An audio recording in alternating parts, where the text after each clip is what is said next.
I am not black. I mean, that's what the world calls me, but it's not me. I didn't come out of my mother's womb saying, "Hey everybody, I'm black." No, I was taught to be black, and you were taught to call me that, along with whatever you call yourself. It's just a label. See, from birth, the world force feeds us these labels, and eventually we all swallow them. We digest and accept the labels, never ever doubting them. But there's one problem. Labels are not you, and labels are not me. Labels are just labels. But who we truly are is not skin deep. See, when I drive my car, no one would ever confuse the car for me. Well, when I drive my body, why do you confuse me for my body? It's my body.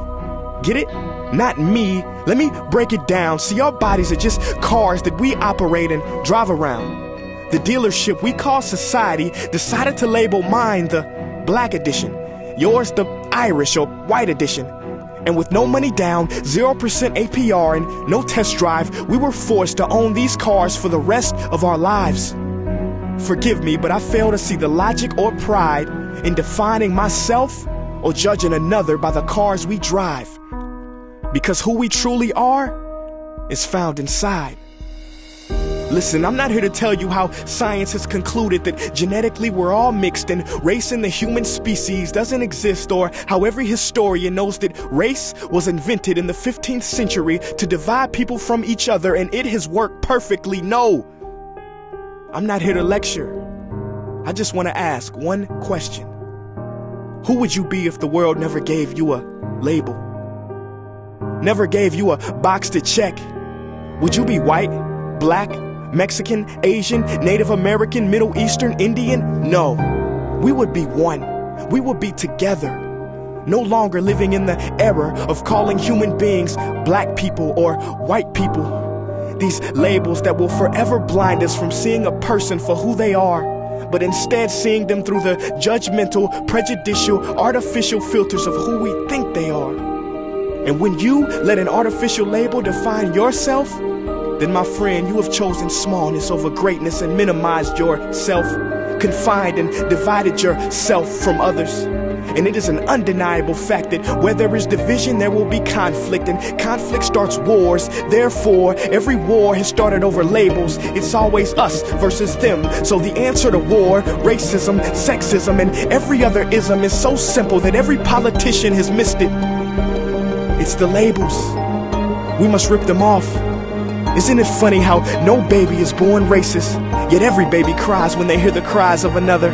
No matter the gender, culture, or color, proving that deep down we were meant to connect and care for each other. That is our mission, and that is not my opinion. That is the truth in a world that has sold us fiction. Please listen, labels only distort our vision, which is why half of those watching this will dismiss it or feel resistance and conflicted. But just remember, so did the caterpillar before it broke through its shell and became the magnificent butterfly. Well, these labels are our shells, and we must do the same thing so we can finally spread our wings. Human beings were not meant to be slapped with labels like groceries and supermarkets. DNA cannot be regulated by the FDA. We were meant to be free, and only until we remove them all and stop living and thinking so small will we be free to see ourselves and each other for who we truly are. The person that wants to break a window, that wants to flip a car, that person is the minority out here. The majority of us out here is here to stand together and make a change. I want you tonight, yell as loud as you want to yell. Listen.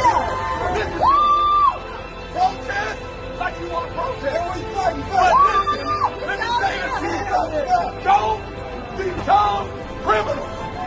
Listen to me. That's right. Don't become criminals. That's why we more than that. Listen. We overcome them. You are More than conquerors.